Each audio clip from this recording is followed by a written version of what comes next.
बिस्मिल्लाहिर्रहमानिर्रहीम। आप देख रहे हैं मेरा फेसबुक और यूट्यूब चैनल। अच्छा, सोचने के अपने अपने अंदाज हैं, ठीक है। अगर एक आदमी आसूदा है, घरेलू हालात उसके अच्छे हैं, उसके पास पैसा वैसा है, तो वो लोगों के मसाइल को जो एड्रेस करता है या सोचता है, उसके सोचने का अंदाज अलग तरीके से है। उसके ख्याल में ये है कि गुजारा हो रहा है भाई लोगों का, लेकिन एक्चुअल 60%, 50 से 60% आबादी क्या सोचती है, किस तरह गुजारा करती है, हम उस पर थोड़ी सी बात करेंगे। आपको ये हकायक ऐसे हैं जो आपको मानना पड़ेंगे, लेकिन यहाँ पे एहतजाज की सूरत हाल ये हो गई है कि आप लोगों ने एहतजाज करना भी छोड़ दिया है, ठीक है। सूरत हाल क्या है, मैंने कुछ ऐसी चीज़ें इधर रखी हैं, मैं आपके साथ शेयर करता हूँ। आप ज़रा कंपेयर करें कि ये ठीक है या गलत है। कारोबार आपके सामने है, मतलब बंद हो चुका है। रियल एस्टेट प्रॉपर्टी का लेन देन बंद, कंस्ट्रक्शन का काम बंद, दिहाड़ीदारी तकरीबन ख़त्म हो गई। वजह हालिया लगाए गए भारी भरकम टैक्स। सरमाएदारों ने पैसा महफूज कर लिया, अंडरग्राउंड कर लिया, किसी अच्छे वक्त के इंतज़ार में कि थोड़ा हालात ठीक होंगे तो हम वो पैसा बाहर निकालेंगे। तक अवाम जो है ना, वो मुंह खुला इधर उधर देख रही है। किसको देख रही है नहीं मालूम। अवाम के अंदर फ्रस्ट्रेशन और गुस्सा इंस्टॉल हो रहा है। बहुत अहम पॉइंट। ये गुस्सा किसके खिलाफ है, ये फ्रस्ट्रेशन किसके खिलाफ है नहीं मालूम। जब इंसान मायूस होता है तो वो चिड़चिड़ा हो जाता है, और फिर ये चिड़चिड़ापन गुस्से में कन्वर्ट हो जाता है। गुस्सा किस पे और कैसे उतारना है नहीं मालूम।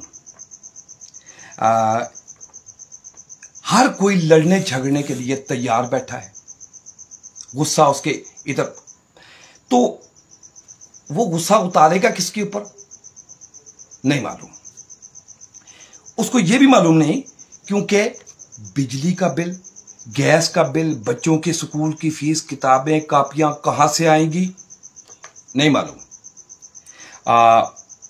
अब अगले 3-4 दिन, जो दिन गुजर रहा है उससे अगले 3-4 दिन खाने वाले का बंदोबस्त हो जाएगा नहीं मालूम। ये वो हकायक है कि आपको मानने पड़ेंगे। इस वक्त ये सूरत हाल है हमारे मुल्क में, ये सूरत हाल है।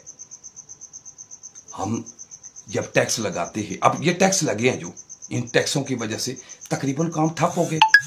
लोगों ने पैसा, अब ये एक अलग बहस है कि लोग टैक्स देना नहीं चाहते, वो मुहिब वतन नहीं है, वो टैक्स चोर हैं, या कुछ इस तरह की बातें हैं।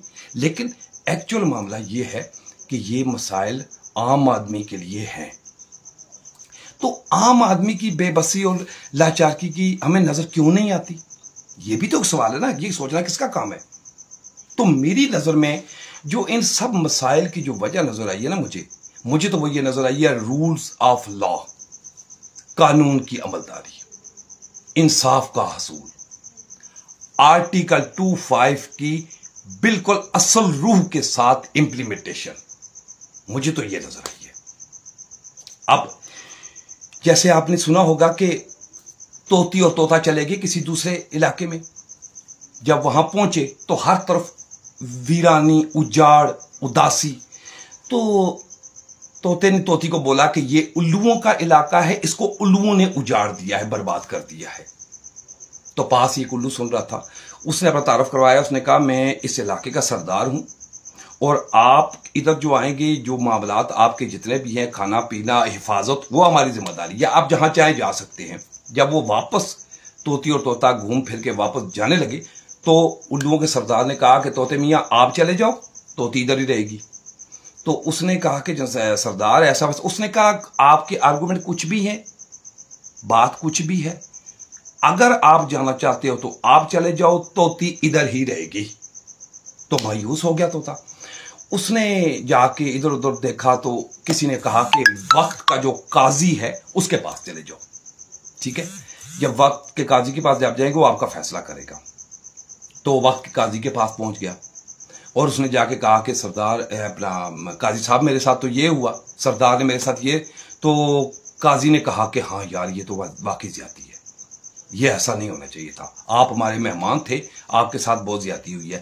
اب طوطے کی سمجھ میں یہ بات آئی ہے کہ قاضی صاحب کو بات سمجھ آ گئی ہے کہ یہ ناانصافی ہو رہی ہے، یہ زیادتی ہو رہی ہے، ظلم ہو رہا ہے، تو اب وہ ایکشن لیں گے۔ تو اس نے پھر کہا کہ قاضی صاحب پھر میرے لیے کیا حکم ہے؟ اب جو میں لفظ بول رہا ہوں آپ نے یہ لفظ سننا ہے۔ تو قاضی نے آگے سے پتہ ہے کیا بولا؟ اس نے کہا طوطے میاں فیصلہ تو سردار نے کر دیا ہے کہ طوطی ادھر ہی رہے گی، آپ جانا چاہتے ہو تو چلے جاؤ، کیونکہ یہ فیصلہ سردار کا ہے۔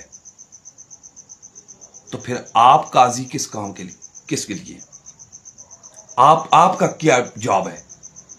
آپ کس طرح انصاف کریں گے؟ تو طوطا وہاں سے بھی مایوس ہو کے واپس چلا گیا۔ جب جانے لگا، واپس اڑنے لگا، تو الوؤں کے سردار نے کہا کہ طوطے میاں آپ جا رہے ہو؟ اس نے کہا ہاں جی۔ اس نے کہا پھر ایسے کرو، طوطی کو بھی ساتھ لے جاؤ۔ تو طوطا بڑا حیران ہوا کہ یار یہ میں نے کتنے پاپڑ بیلے، تو سردار مان نہیں رہا تھا، اب یہ سردار نے کہا کہ طوطی کو لے جاؤ، لیکن چلے۔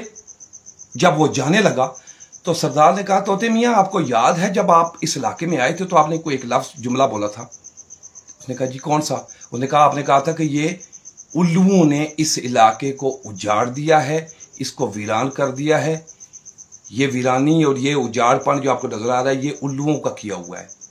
تو طوطے میاں یہ الوؤں نے نہیں اس کو اجاڑا، اس کو اجاڑا ان لوگوں نے ہے جن کے ہاتھ میں پاور تھی، جن کے ہاتھ میں طاقت تھی، ان کے غلط فیصلے، انہوں نے انصاف نہیں کیا اور یہ علاقہ اجڑ گیا، یہ اداس ہو گیا۔ تو گزارش صرف یہ کرنی ہے کہ جہاں پہ رولز آف لا کمزور ہو جائے نا تو پھر وہ جنگل ہو جاتا ہے، ٹھیک ہے؟ تو ہمارے ہاں پارٹیاں بن رہی ہیں، پارٹیاں ٹوٹ رہی ہیں، پارٹی نئی بندہ آ رہا ہے، نئی اس کی ہو رہی ہے، لیکن عام آدمی کے مسائل کو میرا خیال ہے ہم لوگ بھول گئے ہیں۔ عام بندے کا مسئلہ کیا ہے، عام بندے کی پریشانی کیا ہے، ہم ان لوگوں کو بطور انسان کنسیڈر کر لیں تو میرا خیال ہے یہ بہت بڑی بات ہے۔